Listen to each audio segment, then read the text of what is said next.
Ya, Anda kembali bersama kami. Kita masih membahas mengenai vaping ini. Ya, dikatakan bahwa dibilang bisa mengurangi kadar nikotin yang ada di dalam rokok itu. Ada juga yang bilang bahwa ini tidak mengandung tar seperti itu. Tapi kan ini bisa juga bagaimanapun ini berdampak bagi kesehatan, Dok. Ini dampak apa sih yang mungkin dirasakan bagi ataupun yang akan berefek panjang ke depannya ataupun dengan jangka yang pendek dengan menggunakan vaping ini? Memang kebiasaan merokok itu ujungnya itu harus berhenti gitu, ya kan? Ujungnya harus berhenti karena biar asam harus berhenti. Nah, dalam proses ini setahun 2 tahun ini adalah terapi-terapi pengganti, salah satunya dengan rokok elektrik. Walaupun rokok elektrik ini juga mengandung nikotin dan zat lain yang berbahaya buat kanker seperti itu. Nah, kita kembalikan kepada komunitas tersebut. Apakah mereka selama 2 tahun ini bisa mengganti kebiasaan merokok sampai tidak merokok atau tidak?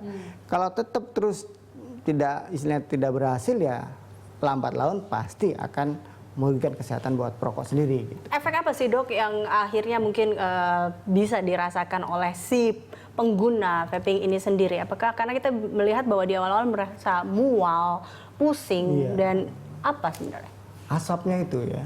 Asapnya itu sebenarnya tidak nyaman buat mereka sendiri. Buat mereka sendiri.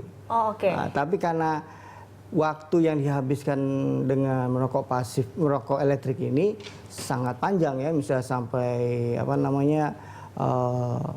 menit, 20 menit, sehingga menyebabkan mereka tidak punya pikiran yang aneh-aneh gitu loh. Tidak bisa pikiran melakukan sesuatu yang bisa mengeluarkan uang atau yang lain-lain, sehingga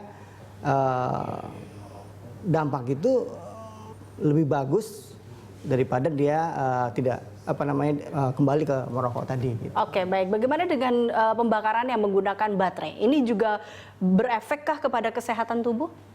Ya, dari penelitian memang di Cina merokok menggunakan baterai ini sangat berbahaya karena bisa aja nanti dia zat-zatnya itu menjadi masuk ke dalam saluran pernapasan dan menimbulkan asma. Gitu. Nah, jadi mereka yang menggunakan rokok ini harus berhati-hati.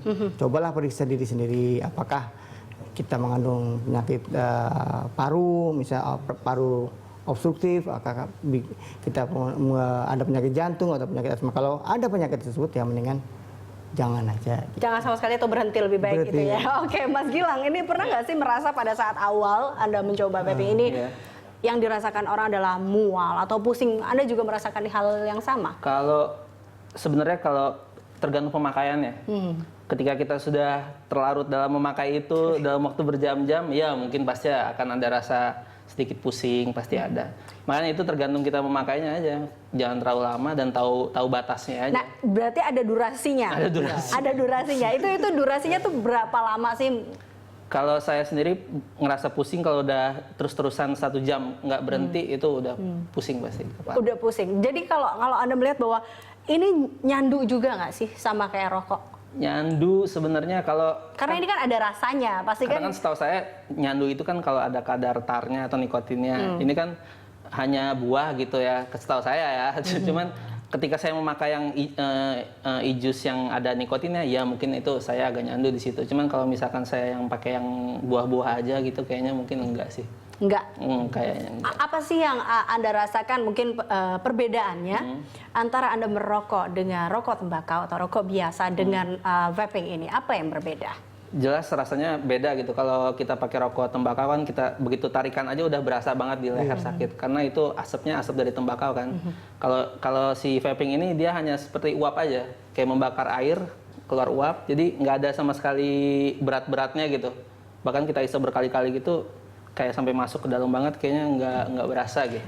Nah, ini dia dong, kan tidak berasa. Mungkin karena dikatakan saya menganggapnya bahwa ini mungkin lebih ringan dibandingkan dengan rokok, sehingga mungkin si pengguna vaping itu sendiri ya terkadang terlarut dengan itu hingga akhirnya lupa dengan ini. Dan ini kan kembali lagi akhirnya berbahaya kepada si pengguna vaping itu sendiri. Nah, ini kita lihat juga efeknya ke depannya atau lebih berbahaya, apakah rokok vaping ini hanya mengubah bentuk rokok atau mengatasi masalah rokok atau seperti apa sih, Dok?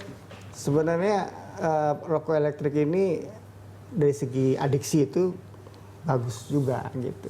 Bagusnya karena adiksi itu yang paling berbahaya kan adiksi obat kayak narkoba ataupun barbiturat, obat tidur.